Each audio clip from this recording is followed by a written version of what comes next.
नमस्कार, आप देख रहे हैं न्यूज वीर वीरांगना। मैं अश्विनी भारद्वाज नीमका थाना।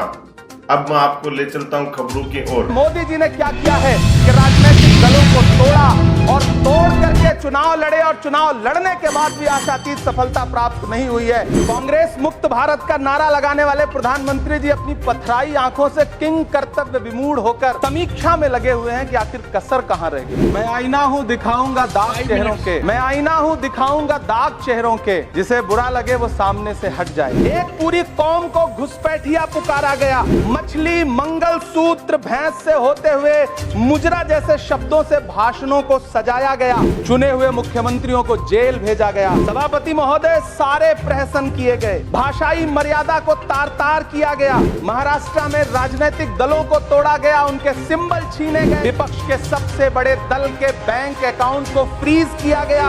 उसके बाद मोदी सरकार चुनाव लड़ने के लिए जनता के दरबार में गई, लेकिन बाहरी जनता ने दिखा दिया कि दर्द की हद से गुजारे तो सभी जाएंगे, दर्द की हद से गुजारे तो सभी जाएंगे, तैरे या डूबे किनारे तो सभी जाएंगे, कोई कितनी भी बुलंदी पे चला जाए मगर आसमानों से उतारे तो सभी जाएंगे। छात्र नौकरी मांगने पर लाठियां खा रहे हैं, पेपर लीक ने लाखों छात्रों का भविष्य चौपट कर दिया है और देश को बताया जा रहा है कि अमृत काल आया है। कभी कभी मेरा मन करता है कि मणिपुर में निर्वस्त्र करके घुमाई गई बेटियों से पूछूं कि अमृत काल आया है या नहीं आया। कभी कभी मेरा मन करता है सभापति महोदय कि देश के लिए ओलंपिक लाने वाली बेटियां जो इसी जंतर मंतर पर घसीटी गई, उनसे पूछूं कि अमृत काल आया है कि नहीं आया है। कभी कभी मेरा मन करता है कि रात के 2 बजे बिना परिवार की मर्जी के हाथरस में जलाई गई उस दलित बिटिया जो बलात्कृत थी, उसको स्वर्ग में संदेशा भेजूं और उससे पूछूं कि आया हुआ अमृत काल तुम्हें दिख रहा है या नहीं दिख रहा है। कभी कभी मन करता है कि मैं बिल्किस बानो से पूछूं कि देश में आया हुआ अमृत काल तुम्हें नजर आ रहा है या नहीं आ रहा है। सभापति महोदय, कभी कभी मन करता है कि भीड़ के जरिए लिंच करके मारे गए पहलू खान की 85 साल की दोनों आंखों की अंधी मां से पूछूं कि देश में आया अमृत काल तुम्हें दिख रहा है या नहीं दिख रहा है। कभी कभी मन करता है कि ईद के कपड़े खरीद कर लौट रहे 17 साल के हाफिज जुनैद से पूछूं, जिसे बल्लभगढ़ में ट्रेन में लिंच करके मार दिया गया, कि अमृत काल आया है या नहीं आया है।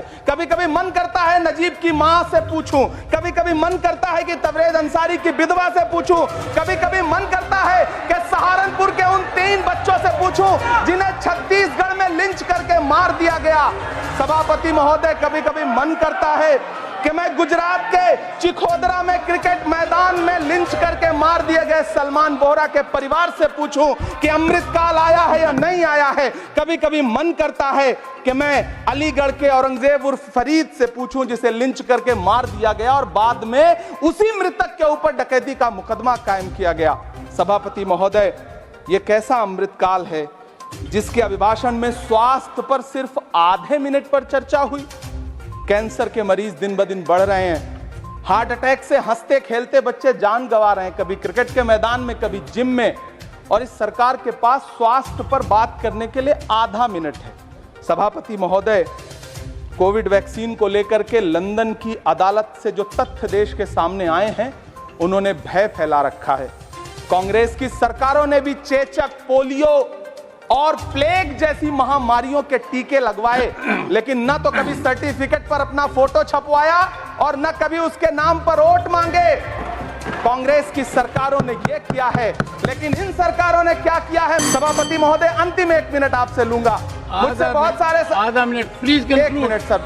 You made a speech, you know what you did. अंत में सभापति महोदय, मैं अंत में यही कहना चाहता हूं कि चुनाव समाप्त हो चुके हैं, सरकार बन चुकी है, लेकिन मुझे इस देश के प्रधानमंत्री जी से यह कहना है कि आप नारे लगाते थे सबका साथ सबका विकास।